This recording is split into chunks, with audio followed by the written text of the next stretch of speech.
Welcome to Impact Exchange, a series of conversations powered by Longmont Economic Development Partnership. Today, we're here to talk about one of the most important and fast growing industries shaping our future: semiconductors and advanced technology. Longmont and northern Colorado have become a powerful hub for innovation. We're seeing strong momentum across research, design, manufacturing, and commercialization. From global leaders like AMD to statewide support through the Office of Economic Development and International Trade, this region is playing a meaningful role in advancing next generation technologies. Today, we will explore what is driving that growth and what makes this region so competitive and what opportunities lie ahead. Let me introduce our panelists. Trevor Bauer is Corporate Vice President of Silicon Architecture in AMD's Adaptive and Embedded Computing Group and serves as a site leader for the AMD Longmont campus. His work spans two key areas for the company: architecting programmable logic devices and integrated circuits, and advancing AMD's innovation footprint here in Colorado. We're also joined by Dan Salvetti, Enabling Technologies Subject Matter Expert, Global Business Development at the Colorado Office of Economic Development and International Trade. Dan supports the growth of Colorado's semiconductor industry and helps lead implementation of programs tied to the CHIPS and Science Act, along with broader economic development strategy. Thank you so much for both being here today. So Thank let's you. get started. Yeah. Trevor, for those who may not be familiar, can you give us a snapshot of AMD's presence in Longmont and what your team focuses on here? So absolutely. Kelly, thanks so much for inviting us here and for having us and hosting this conversation. Really excited for what's in front of us. So AMD, as you know, is a global company that delivers semiconductors in a wide range of markets. We have a portfolio that spans CPUs, GPUs, adaptive SoCs, FPGAs, and system level things like, Helios, big AI solutions, and whatnot. We really solve the world's toughest problems in with high power, high performance semiconductors. So within Longmont specifically, we are here because of an acquisition that was done 30 years ago by Xilinx, that then transferred into an acquisition of Xilinx by AMD just within the last 5 years. And our focus here is on that embedded business that Xilinx historically had supported. I would say more than half of the group here does that. Awesome. Well, I want to build on that. Thank you. We're hearing a lot about Colorado as a growing tech hub. What makes this particular region, especially Longmont, such a strong place for semiconductor innovation? Yeah. So Longmont's a great place to be because of a broad ecosystem, and I'm sure we'll get to it throughout the course of the conversation. The local universities, the startups, the state-sponsored industrial coalitions, things like quantum and clean energy and things like that. Then the other companies, there are a lot of big, good companies that create a strong workforce in the area that we can leverage, collaborate with. A lot of our top customers are here in this area as well. So it's a convenient place to be for a lot of reasons. That's awesome. Yeah. One of the themes we hear often is how connected that ecosystem is, you just talked about. Can you talk about how collaboration across industries and institutions is helping to accelerate all of this innovation? Yeah, I'm happy to jump in here too, And you want to jump in? Yes. Kelly. Yeah, absolutely. First of all, yeah, I did sneak one in there earlier, but thank you for putting this together. We're really excited about this conversation and the work you guys are doing up there in Longmont. And just to piggyback on some of what Trevor said there, yeah, Colorado in general is a great ecosystem for semiconductors and advanced technologies. So it's not well known, but we are 10th in semiconductor facilities across the state, and we're about third in R&D and design. We have about 30 companies working in the space, but we also have some other pre-competitive R&D in places like NIST Boulder. In our universities, our great R1 and R2 universities, especially CU Boulder, CSU, and the Colorado School of Mines. And Longmont really sits at the center of this design and research corridor that extends basically from Fort Collins to Boulder. And then also we have a location down in Colorado Springs. And so we see companies like AMD, also Micron, Seagate, Intel, and Broadcom all in that corridor, working on semiconductors. And then we also have advanced industry sectors around the semiconductor industries, sort of pushing those requirements, pushing those capabilities, and being great customers, local customers for the industry as well. So really a vibrant ecosystem to connect to there. Yeah, we're so grateful for that. So, Dan, while we have you here, let's talk about the role of the state. How is Colorado supporting these semiconductor and advanced tech growth segments? Absolutely. We take the view that for future growth, economic growth, it's really important to have semiconductor and advanced technology ecosystems growing within your state. These are the technologies that are going to be driving innovation throughout the future. They're going to be creating the new jobs. They're going to be paying these jobs really strong wages. The workers will have technical skills. Their STEM occupations. These are the jobs of the future that we want our citizens to have access to. And so it's really important to support that. And to do so, we've, over the last few years, really launched several new programs to join with our traditional incentives, business attraction and retention and growth programs. So traditionally, we've used job growth incentive tax credit, the strategic fund, the enterprise zone. These have all been very successful programs that we've run at the state level. But after the CHIPS Act came from the feds, the Colorado General Assembly looked at the opportunity, understood that, hey, we have a foot forward here. We really need to be pursuing this opportunity even further. And we published the refundable tax credits and the chip zone programs. And so these are an expanded set of credits. The first is a mechanism by which semiconductor companies and advanced manufacturing companies can trade eligible earned credits for cash from the Department of Revenue. And then the chip zone program is one that we work locally with communities, and we have worked with Longmont to Mhm. establish a chip zone there. And now, if a semiconductor company or a company in enabling technologies that are interdependent with semiconductors is to locate in the Longmont chip zone, it has access to additional benefits, specifically state income tax credits. And the two programs also work together. So we'll typically see a company earn credits to the chip zone, and then we'll give them a refund award, earn credits. They can exchange them earlier than they typically would. And it's a great benefit for the company to operate there. I'm glad to get the word out about this. Yeah, yeah. And if I could just jump in there, because the first time we met, um, Longmont was not part of the chip zone. And we had a That's great. conversation, and I was so impressed by how quickly you and the state moved. And within a couple months, literally, we were a part of that. We were able to submit our application, quickly get approved. In that first year, we were able to earn over $1 million in credits, which helped us hire about a half a dozen folks in Longmont, 7, I think, and another half a dozen up in Fort Collins. And in addition to that, we made a $4 or $5 million investment capital expenditure in our data centers since then, supported by that grant. And again, I just want to comment, like, the speed in which you were able to enable us to do that and for us to jump on that was much appreciated. Thank you so much. Government, Yeah, that's a prime example of. Oh, sorry, Kelly. well, I was just gonna say government and speed don't always go together, but in your department particularly, you move like business. So I've always appreciated that. Thank you. Yeah, thank you to both of you. Yeah, I'll Kelly. I'll address yours first. Yeah, OEDIT, the Office of Economic Development and International Trade. We're here to help uh, create a better business environment for the companies that are either here in Colorado already or are looking to come to Colorado.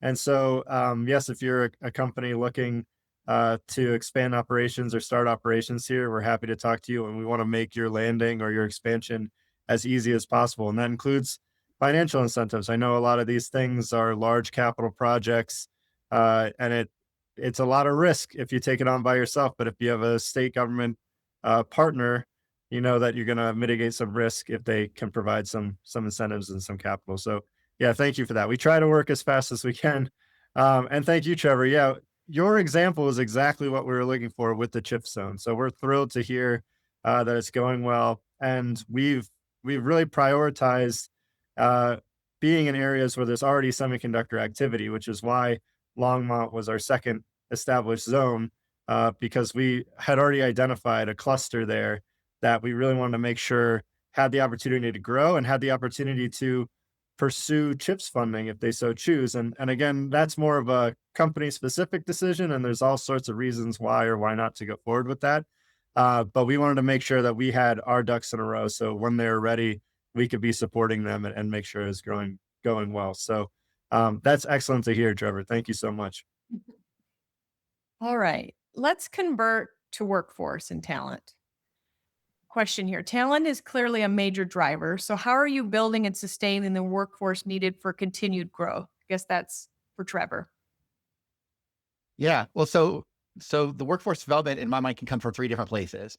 Um, One of them is, of course, there's other industry and people move between jobs, and as you get trained in one and you move to another, you carry those skills with you. And so being a part of a hot ecosystem, not being the only semiconductor company in a whole space is is very, very helpful for that. Um, of course, folks are getting trained often in universities, and the engineering programs, both at CSU, at Mines, and at CU Boulder, are all so strong. And we do a lot of hiring there, and we find that folks coming out of their programs, undergrads or graduate school programs, are well in tuned to the needs of the semiconductor industry, and also our end customers, how these semiconductors get used in systems. But thirdly, maybe I can touch on the K through 12 space as well, because I think that's where a lot of these inspiration gets placed. And then people decide, oh, this is an industry or a career that I may want to go into.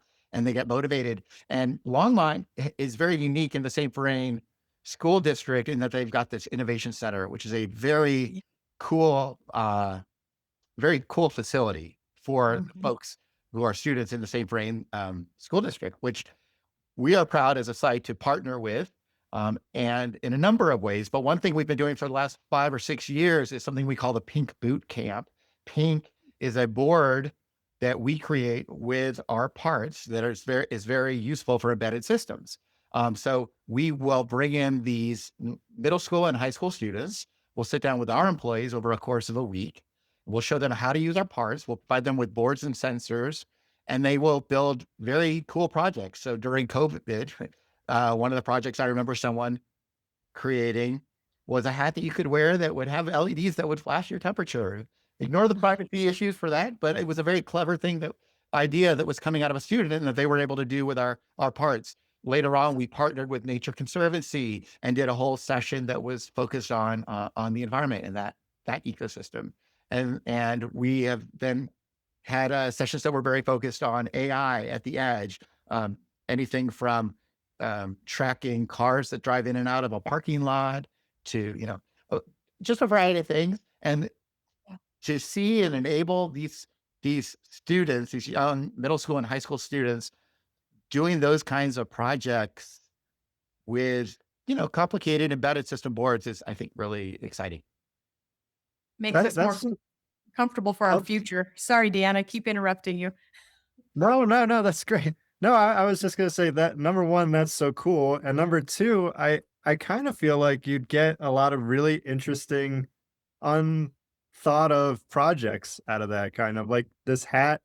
Again, as you mentioned, Trevor, there might be some privacy issues there, but it is a really cool idea to have like a wearable that can, actively display your temperature or whatever through LED lights and some of these other things. Like I feel like you could get really creative solutions or even problems that you didn't really think about fishing through the K through 12 Oh, because they think so differently than we do.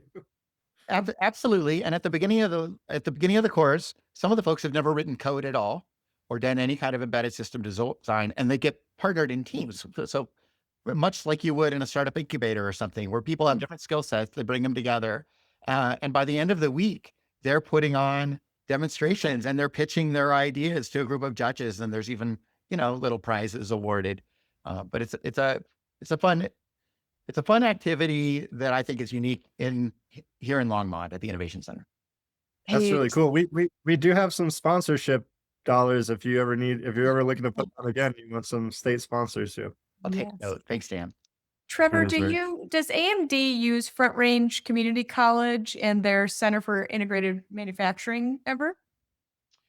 I'm not aware of us doing anything with SEC. Okay. we'll have to connect you because I think there's also talent, coming out of that local programming. Yeah, I do want to highlight, Colorado is in general one of the best talent pools in the nation. So we do have statistics on this. We're number one for people that are have an associate's degree or higher, so any type of professional certification.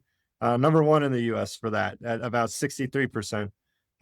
We're also number two in the U.S. for people with a bachelor's degree or higher, so 43% about. The only state that beats us is Massachusetts, Yeah. and I don't know if you know, they do have a few good colleges up there. Yes. Um, but so we're highly educated. We're also really highly STEM literate. So I think about 9.3% of the population is employed in occupations in STEM, and that's about fifth in the U.S. And then we're also highly motivated, and I think that maybe comes from the fact that every other person you meet in Colorado is an athlete, and certainly probably more so in Longmont. Um, Mhm. but we have a labor force participation rate that's usually hovering right below 70%. And that's, usually top five. It changes every month, but, we're typically around there. So highly educated, highly STEM literate and skilled, highly motivated. But we also know that there's a ton of work to do. There's so many different uh, sort of federal priorities coming out in pushing advanced industries and advanced technologies. We're also seeing just rapid growth, especially with AI adoption and other things like that. And a lot of the national publications will identify huge labor gaps coming for STEM and engineering types of positions. And Mhm. so we're working, we being the state government and OEDIT, are working on workforce development programs. We have a program called Opportunity Now. It originally was a suite of grants to help develop industry and academia partnerships to design novel workforce development type programs. Um, but now it is also transitioning into providing tax credits for companies to put training type equipment into their facilities and getting a refundable tax credit off of that. So a lot of work happening at the state level to try to further enable our growth, even though again we are a top tier ecosystem here for talent. Thank you for adding that, Dan. That's excellent. All right. Well, looking ahead, what opportunities do you both see for Colorado and for Longmont in the semiconductor and advanced tech industry space? Do you want to start, Trevor? So first of all, our industry is going through a massive inflection right now. Mhm. uh, I mean, I in fact, that's what gets me up every day. The way that the way that AI is becoming pervasive and the capabilities that it adds to, to everything that we're doing in our daily life. I mean, I use it a ton at work, but also even at home, is is um, it's to me, it's a very exciting time in our industry, and seeing how we're going to be able to jump into that, support it, build it, and benefit from it, to me is a huge opportunity that's in front of all of us. As far as Longmont specifically, I mean, we are absolutely a part of that. The Longmont products, which are embedded products for the most part, which means that they reside in not necessarily data centers, laptops, PCs, but they reside in things that are other systems that you generally don't think of as computers, but like cars, cell phone base stations, routers, satellites, things like that. Figuring out how to apply AI into those kinds of markets for low latency, quick responses to do things out in the real world without data center queries is very challenging. But I think it's a huge opportunity that I see us being really poised to jump straight into. Yeah, and Trevor, you're really highlighting there. I think we all, to a certain extent, have some familiarity with AI on the user side of, I need to understand a topic and I can talk to Gemini or Chat GPT and have it pull together, hundreds of sources and summarize so quickly and all that stuff. But on the back end, and I think it's becoming a little more to the fore of what's happening, but the amount of infrastructure and logic and memory chips and as you say, the cell phone interconnects and and even photonics and cooling systems and all these other things that go into it, to be able to create, but then also control and analyze and synthesize all that data into, you know, one summary on your computer screen is enormous. And we've even heard of things like, there's been talk of data centers in space. There's been talk of a data center for Meta the size of Manhattan or whatnot. Some of the more what now seem outrageous, but at some point in the future may come to pass. You never know with some of these developments. But really, there's so much happening in the bricks and mortar with the AMDs of the world and Micron also there in Longmont. They're developing their mega lab there, so it's not going to be fabricating the memory chips, but certainly testing and R&D and making sure that they're as fast and reliable as ever can be. And all that's just going to continue to move forward. The other piece is the federal government is really interested in pushing this out, and we've seen large funding for industry over the last few years. We've had a really strong national industrial policy through the CHIPS Act, through IRA, through IIJA, and some similar initiatives. I mean, we've run into some uncertainty about sort of some of the federal priorities going forward, but I think that national industrial policy is still very much a piece of the federal vision going forward. So I wouldn't be surprised to see additional type of funding like that to help build industry and stay competitive in the technology race. That gives me a lot of hope. Thank you.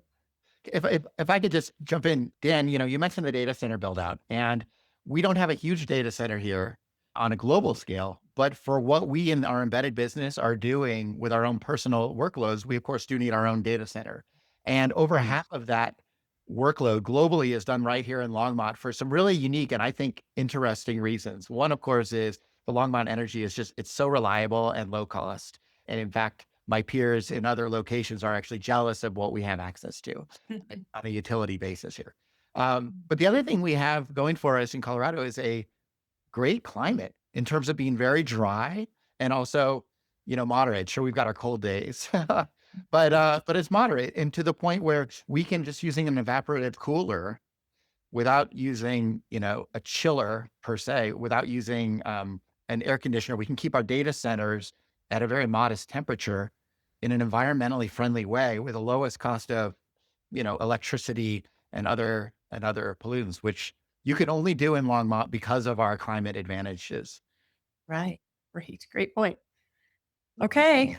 Well, thank you, gentlemen. We've received some great questions for today's discussion, and I want to bring a few of those into this conversation.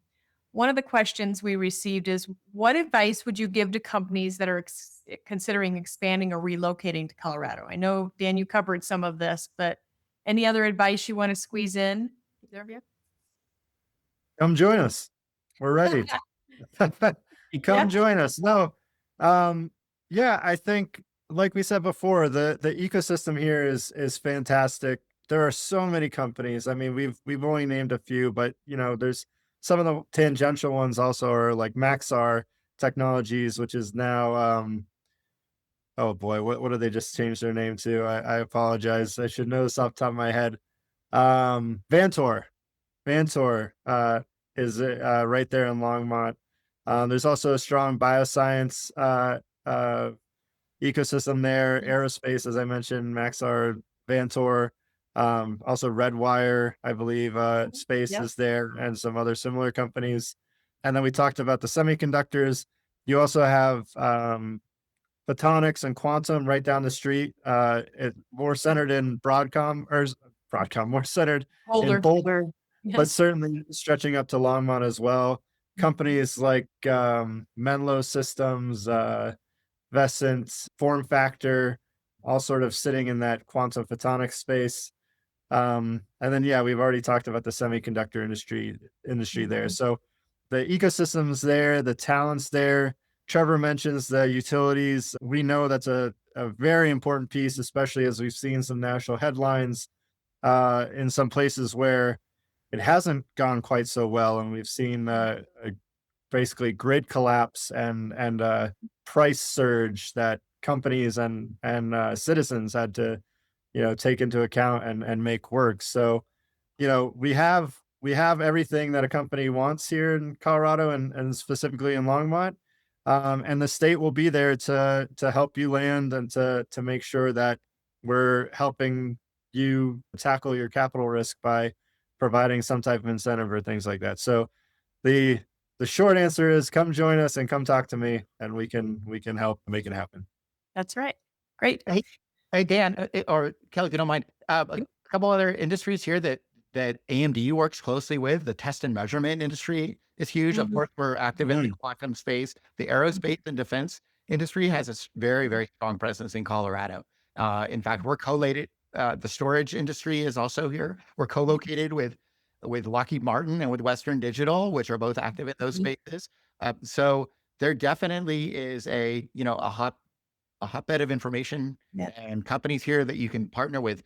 Um, I would say when I talk to folks who are trying to think about where should they put a new site, should they even put a new site, and why Colorado? One challenge that they often run into is, you know, running a company or an organization that span across multiple sites can be tricky. And you need Mhm. critical mass and an autonomous group in any one of the sites where you're setting something up. So hiring one or two people in a new city just isn't going to work. The way that we got to Colorado in the first place was through an acquisition. And I think that is a very common, I don't know, Dan, you might have the stats. That's a very common way that a lot of companies open up large offices here. I believe that's why Google is here because of an acquisition in Boulder. But I think that that's not uncommon at all. And to that point, I do want to say that we have an extremely vibrant startup community, which I'm also participating in. And I think it's frankly, it's fun, it's fresh, it's exciting. The kinds of ideas that are coming out of there are in a lot of cases mind blowing. And by the way, Yes. Dan, back to you, I do regularly hear people say, and thanks to an OEDIT small business grant or something, that's what was able to get us going. And we can talk offline about some of those success stories, but I'm seeing stories in RF and in robotics and things like that that were funded by the Colorado OEDIT program and are now successful. And I think, anyway, mixing a lot of things in there at once, but the startup ecosystem is super hot, and it's a great way to get into Colorado with a full intact team rather than having to grow incrementally and organically, which can be challenging. Yeah. Yeah, no, that's great, Trevor. I don't have exact stats on mergers, but I do have a lot of anecdotal evidence that yes, it is very common to see a large name come in through an acquisition of an existing facility. A great Mhm. example of that is Microchip down in Colorado Springs purchasing the Atmel facility, which is now the Microchip Fab 5, and houses about 1,000 or so employees, and they make 8-bit microcontrollers down there. Um, the other thing I will mention, yeah, you mentioned VC activity. I do have stats for that one. So we are sixth in the nation for VC activity. We're about last year and this is all 2025 data. Last year we did 7.5 billion in deals, and that was across about 393 different deals. Um, sixth is not number one, but also the people ahead of us are places like California and Texas, and they have about 7 times more of the population we do. So, Right. to be in the top, 10 when your population is 21st in the nation is Well, pretty substantial and shows our sort of how mighty we are in that realm. And then, yeah, you mentioned the programs, especially RF and robotics. It really sounds like our Advanced Industries Accelerator program. So we've mostly been the chip zone. The chip zone is both a business attraction and retention and growth tool. The refundable credits probably a little more towards the attraction side, trying to get businesses to come into Colorado. The Advanced Industries Accelerator program is really a retention and growth tool at its core. You have to have a base of your workers here, so at least 50% or your headquarters here to apply to most of them. There are 4 different grants within that program. The early stage capital retention, the proof of concept, and then we do have a collaborative infrastructure grant. That's the one that I think you don't have to technically be headquartered here. but we'll need to check on that. So, and then the export grant to help companies export. So all those are designed to help companies that are in Colorado grow from different parts of their growth stage. So of course, the proof of concept is mostly coming out of universities. You have a technology idea, you really want to commercialize it, and the early stage capital retention is for those probably seeking more of like Series A type of funding. And then the collaborative infrastructure is when you're a more mature, larger company. And so that program has been wildly successful. We've run it for, I believe, since 2014. And they have a lot of great examples of companies that have come through, including companies that you mentioned, stored energy systems before. Uh, uh, and so two of the companies that had come through was Prieto Battery and Solid Power. They're both in Northern Colorado. They're both battery storage systems. They both come through the AI program and have gone on to do great things. I believe Solid Power now has contracts with Ford, Hyundai, and BMW, and has since moved into further development with BMW. So I think they're right on the cusp of being in, any what are the BMW models out there today? But they're moving forward very well. They're fully commercialized at this point. We're really proud that they've come through our program. It's fantastic. Okay. I have one final question for you both. I'd like to close with one forward-looking thought from each of you. Trevor already mentioned what excites him every day, but if you could add to that, what excites you most about the future of the semiconductor industry in Longmont in Colorado, or any advanced technology future for that matter? Well, certainly the prospect of growth here excites me. I think that there's a lot of opportunity in front of us. The industry is changing dramatically. Longmont in Colorado in general is I think primed to really ride this wave and in fact push it to the next level as the whole landscape evolves. I think anything that we're doing these days, we see more than ever needs high performance compute. It needs smart computing systems, and to be in the heart of that and to have that right here in Colorado, I think is a great thing. Lucky. Yeah, Dan? yeah, absolutely. I wish I had a more distinct answer from Trevor, but I'm pretty much excited about the same thing. I think for a long time, Colorado has been known as a ski destination. Maybe it's been known for oil, maybe it's been known for cattle at certain times. Those definitely are part of our industry mix, and at times, they grow compared to their current position, or they contract compared to their current position within our mix. Um, but it's getting out there now that Colorado is an innovation hub. It is a tech leader. And it's really exciting to see that traction. And I think it's just going to keep continuing. We've run some inbound delegations from Finland, Japan, Taiwan. Um, we're looking at one with Business France that we're maybe pursuing soon. Um, and so all of these foreign markets, they're really starting to recognize, oh, I don't have to just go to California, or, oh, I don't just have to go to New York to really get the capital I need. I can land elsewhere that has better benefits, lower costs, um, and is a world leader in the technology that I work in. So I think Longmont is perfectly positioned for that, for all the reasons we've discussed earlier. Um, and we're just seeing more traction, and I'm really excited for the people of Colorado and Longmont going forward, that we're going to be developing those technologies here, and we'll all have, not all of us, but we'll all have good paying jobs, technical jobs that can really enable that future. All right. I've got another question from the audience. How does the quality of life and natural resources that we all enjoy living in Colorado play into industry here? I know, Trevor, I think you live in Boulder County. Dan, I believe you're down in Denver. But overall, how do you see that affecting how industry enjoys this area?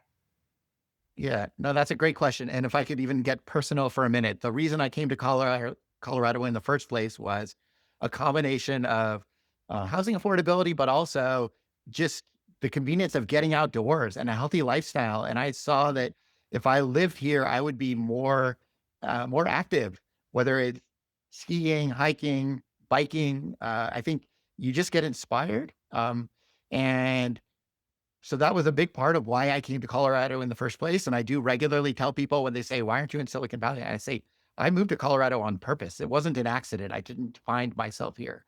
I went seeking this. And I would say that I think that that culture of being active, being social, getting outside and caring about the environment, you really see that culture um, embedded in the industries and in the cultures of the workforce that we have here, which I actually think is a great thing. So whether it's startups that are being created to help sort trash and recycling and clean things up on a robotics level, or clean energy generation or storage or anything like that, I think these are all folks who care about the environment. They're really trying to make the world a better place, and Colorado is a great place to do that. And you're going to find a lot of like-minded individuals who want to join you in that effort.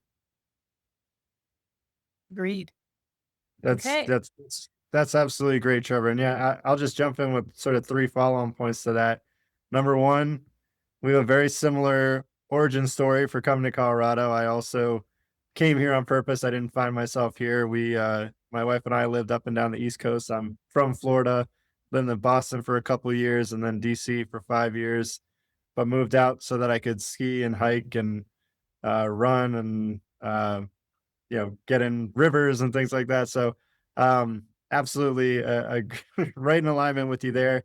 I'll also say, yeah, you mentioned the sort of that ethos pervading into our companies themselves, and I'll say, we do have our VC stats. We are one of the leaders in investments in climate tech and clean tech companies. But then you can also see it reflected in uh, a consortia that we have. So we have the Ascend engine in northern Colorado, up in Fort Collins, not far from Longmont. They use big data and sensing and advanced computation to help mitigate wildfires and monitor soil conditions and things like that. So this is a engine that was funded through federal dollars, but also the state put in some funding as well to create a consortium of companies like NVIDIA, um, I believe Vizsla or similar companies like that are invested as well. And they are using that technology to specifically monitor and try to mitigate environmental issues. And so that's the second point. It absolutely is reflected in our companies here. And then the third point is because of the natural resources, natural beauty, the outdoor recreation opportunities. We mentioned our workforce is highly motivated, highly trained, highly skilled, highly educated, all those things.